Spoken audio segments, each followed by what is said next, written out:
করার পরে পশুটাকে তাড়াতাড়ি মারার জন্য, দমটা তাড়াতাড়ি বের করার জন্য অনেকেই কিন্তু পশুটার গায়ে কিন্তু জোরে জোরে কি করে, আঘাত করে বিভিন্নভাবে, কিন্তু ছুরির ইয়ে দিয়ে মানে বড় বড় করে আঘাত করে এবং পায়ের দিক দিয়ে কিন্তু জীবিত অবস্থায় রগগুলো কেটে ফেলে। এই যে জীবন্ত একটা প্রাণী, এটার কারণে আমার জীবনের গুনাহ মাফ হয়ে যাচ্ছে।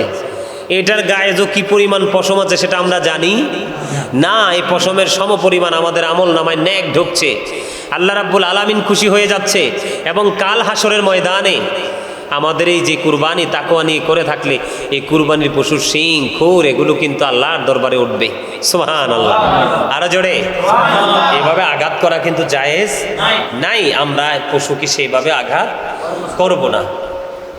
আর যখন পশুটা যখন জবাই হয়, পশুটা জবাই করার পরে গোশত যখন বন্টন করে, একা একা তো আর সম্ভব না, শ্রমিক লাগে, মানুষ লাগে। কি লাগে? মানুষ লাগে। আমরা কুরবানিটা যখন করব তখন গোশত বন্টন করব। গোশত বন্টন করার পরে যারা গরুটাকে রেডি করতে যারা নিয়োজিত কর্মচারী হিসাবে কাজ করবে, তাদেরকে কিন্তু গোশত দিয়ে, চামড়া দিয়ে কিন্তু তাদের পারিশ্রমিক পরিশোধ করা যাবে না। আপনি গোশত দিলে সেটা আলাদা বিষয়, সৌন্দর্যের বিষয়, আপনি গোশত দিয়ে দিবেন, কিন্তু তাকে কিন্তু সেই পরিশ্রমের বিনিময়ে আপনি আলাদা পারিশ্রমিক দিতে হবে। এটা হলো কুরবানির সৌন্দর্য, এটা হলো কুরবানির ক্ষেত্রে তাকওয়া যে পদ্ধতি ইসলাম দিয়েছে আমাদেরকে, সেই পদ্ধতিটাকে আমরা অনুকরণ করব। আরেকটা বিষয় হলো চামড়াটা, পশুর চামড়াটা, পশুর চামড়া যখন আমরা বিক্রি করব, কি করব? বিক্রি করব। এই টাকা কিন্তু কুরবানি দাতা খেতে পারবে না, এটা হক গরিবদের, মিসকিনদের। এখানে আরেকটা বিষয় আছে, যদি নিজেরা চায়, কে চায়? যদি নিজেরা কুরবানি দাতারা চায় এই গরু পশুর চামড়াটা বিভিন্ন প্রক্রিয়ার মাধ্যমে সে ব্যবহার করবে, সেই ক্ষেত্রে আবার নিজে ইউজ করতে পারবে, ব্যবহার করতে পারবে, কোনো সমস্যা নেই। কিন্তু যদি বিক্রি করা হয় তাহলে এই টাকা গরিবদের মাঝে বিলিয়ে দিতে হবে, তাহলেই কুরবানিটা পরিপূর্ণ হবে। এটা বছরে মাত্র একবার। আমাদের মধ্যে কম্পিটিশন চলে, আমাদের মধ্যে কি চলে? কম্পিটিশন চলে, যে অমুকে 70,000 দিয়ে আনছে, আমি তার ডাবল 1,40,000 দিয়ে আনবো। কিন্তু কুরবানির ক্ষেত্রে কিন্তু এরকম কোনো সিস্টেম নাই। আপনি ভালো লাগা থেকে, ভালোবাসা থেকে, আল্লাহর সন্তুষ্টির জন্য আপনি কি করেন? 1 লক্ষ 1.5 লক্ষ দিয়ে কুরবানি করেন, কিন্তু কম্পিটিশনে যাবেন না। কুরবানির যে মূল সৌন্দর্য তাকওয়ার জায়গাটাকে নষ্ট করবেন না।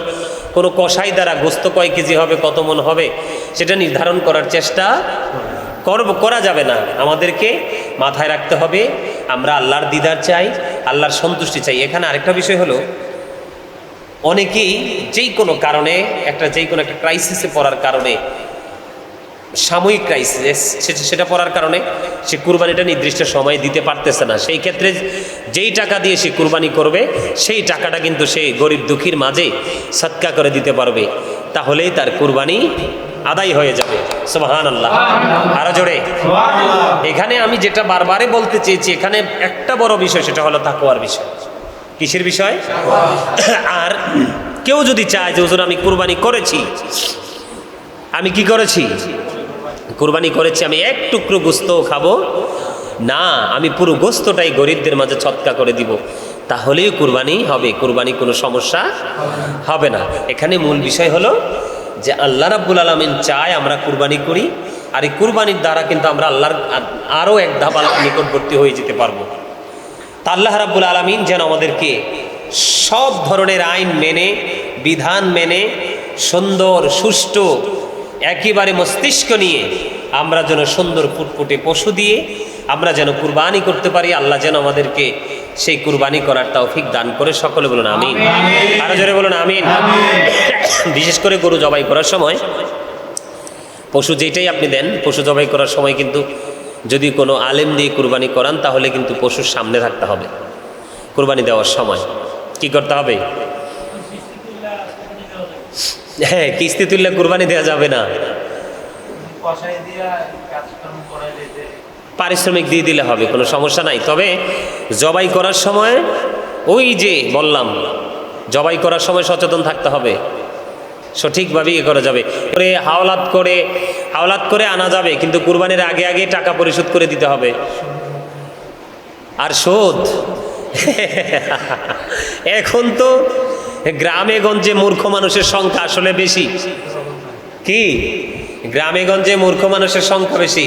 এরা মনে করে যে মানুষজন দেয় না, আল্লাহ মনে হয় দেয় না। কি অনেক বাপ্পার আছে হরিপুরে ঘটনা করছে, সুদের উপরে টিয়াই না সুদ খায় আর কি, কুরবানি দিচ্ছে। কুরবানি দেওয়া তো সওয়াবের কাজ, সুদ খাওয়া তো গুনার কাজ।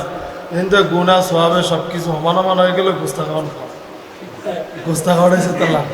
এখানে বিষয় হচ্ছে কোনো হালালের সাথে যদি হারাম যুক্ত হয়ে যায় তখন ওইটার হালাল থাকে না, ওই হালালটা সহ কি হয়ে যায়, হারাম হয়ে যায়। এখানে একটা কথা নাও, একটা হাদিস শরীফ, লা তুকবালু সালাতুম বিগাইরি তুহুর ওয়ালা সাদাকাতুম মিন গুলুল, পবিত্রতা ছাড়া ইবাদত কবুল হয় না, আর হালাল উপার্জন না হলে কিন্তু কোনো দান সদকা কোনোটাই কবুল। কুরবানিটা তো এক ধরনের সদকা না, আল্লাহর সন্তুষ্টির জন্য আমি আমার পক্ষ থেকে কি করলাম, কুরবানি করলাম। কথা কি বুঝে আসছে? তাহলে সুদের টাকা দিয়ে তো প্রশ্নই আসে না, কোনোভাবে কি করা যাবে না কুরবানি। তা আমাদেরকে সচেতন থাকতে হবে। আমি ওই যে বললাম তাকওয়া, যেই ব্যক্তি তাকওয়ার জায়গাটা বুঝতে পারছে, কোন জায়গাটা,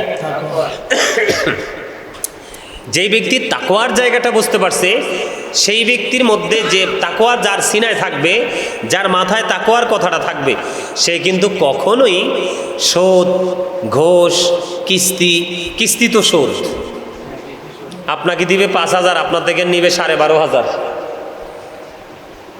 মানে আমি কি আঙ্গুল দিয়ে খাই নাই, আমি দাঁড়া দিয়ে খাইছি। কি আমি হাত দিয়া খাই নাই, আমি কি দিয়া খাইছি? হ্যাঁ, তো বিষয়টা হচ্ছে এরকম। আরে যত রকমের যত কিছুই হোক, মানে সব ধরনের হারামের কথাই বলি। এখন তো আমাদের দেশে কি বলবো, বলার কোনো ভাষা নাই। আমাদের দেশে যারা ম্যাক্সিমাম চাকরিজীবী, আসলে প্র্যাকটিক্যালি দেখি নাই, যাইও নাই, প্র্যাকটিক্যালি দেখি নাই, কিন্তু একটা জিনিস দেখি অনলাইন মিডিয়াগুলোর মাধ্যমে, আমাদের দেশে কোনো কিছুই কিন্তু এখন আবার ঘোষ ছাড়া হয় না। এখন ঈদের আগে আগে কিন্তু আমাদের দেশে অনেক চাকরিজীবী আছে, কর্মচারী আছে না, যে ওরা পাগল পারা। কারণ আমি এখানে যেমনই হই, কিন্তু বাড়িতে গিয়ে আমাকে কি করতে হবে, 1.5 লক্ষ টাকা দিয়ে কুরবানি দিতে হবে। এক কুরবানি করবে ঈদের দিন। কয় কুরবানি? এক কুরবানি করবে ঈদের দিন, ঈদের নামাজ পড়ে। তার আগে যে কত মানুষকে জবাই করে, আছে না নাই? এক কুরবানির জন্য অসংখ্য কুরবানি, মানুষকে অসংখ্য কুরবানি করে দিচ্ছে যার হাতে একটু ক্ষমতা আছে। ওই সমস্ত অবৈধ টাকা দিয়ে, পরের রক্তচোষা টাকা নিয়ে আপনি যতই ভালো কাজ করেন আর বড় কাজ করেন, পৃথিবীতে হয়তো আপনার সমর্থকদের কাছে আপনি কি হতে পারবেন, বড় হতে পারবেন, অথবা মানে সুন্দর প্রশংসার একটা জায়গা করে নিতে পারবেন। সত্যিকার অর্থে কিন্তু কোরআন হাদিসের দৃষ্টিতে আপনি কিন্তু আল্লাহ রাসূলের সন্তুষ্টি অর্জন করা মোটেও সম্ভব হবে হবে না। আরে পশু যেহেতু আমরা খরিদ করব, পশু যেহেতু কিনবো, তাহলে নিশ্চয়ই গোস্তও তো খাবো, তাই না? পশু কিনার মানে কি? আল্লাহ কি কইছে যে কুরবানি করার পরে সবটি গোস্ত আমার কাছে পাঠাই দাও? কইছে নি? তো সব তো আমাদেরই জন্য। সব কার জন্য?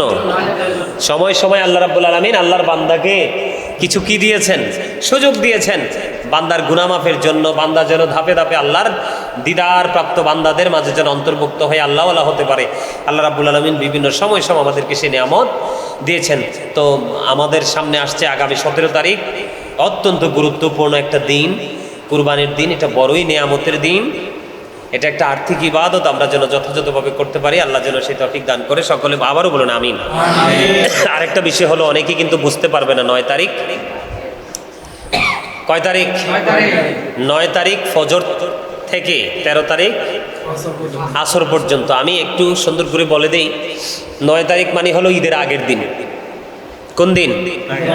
ঈদের আগের দিন যে ফজরের নামাজ আমরা পড়ব, ফজরের নামাজ পড়ার পরে আমরা যখন ফরজ নামাজটা আদায় করব, সালাম ফিরিয়ে আমরা তাকবীরে তাশরিক পড়ব।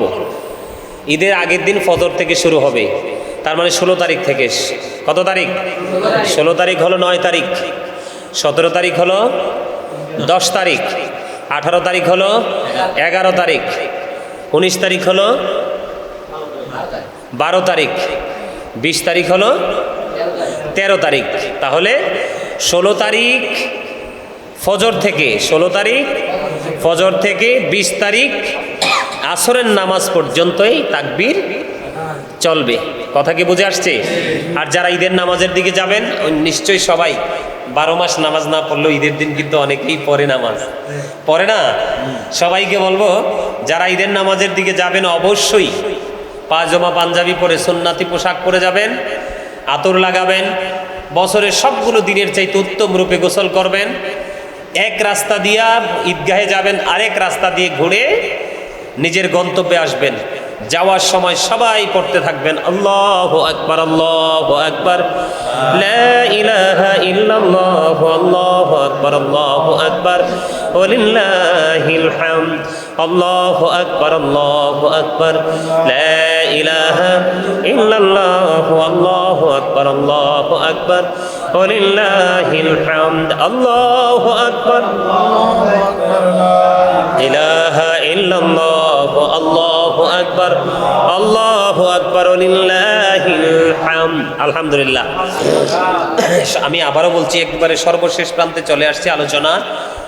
আমি সবাইকে বলবো, কে কত বড় গরু দিয়ে পশু দিয়ে কুরবানি দিয়েছে সেই টেনশন না করে আমরা সবার সিনায় যেন একটা টেনশন থাকে, আল্লাহ আমার কুরবানিটা জানি কবুল হয়েছিনি, আল্লাহ তুমি আমার কুরবানিটা কবুল করে নাও। আমরা আমাদের সেই টেনশনে যেন থাকি, সেই প্রত্যাশা আল্লাহর কাছে করি। আল্লাহ যেন আমাদেরকে সুন্দর মানসিকতা নিয়ে ইসলামের বিধান অনুযায়ী আমরা যেন যাদের উপর কুরবানি করা ওয়াজিব আমরা যেন কুরবানিটা করতে পারি। আল্লাহ রাব্বুল আলামিন যেন আমাদেরকে সেই তৌফিক দান করে। সকলে বলুন আমিন। এই বলে আমি আমার সংক্ষিপ্ত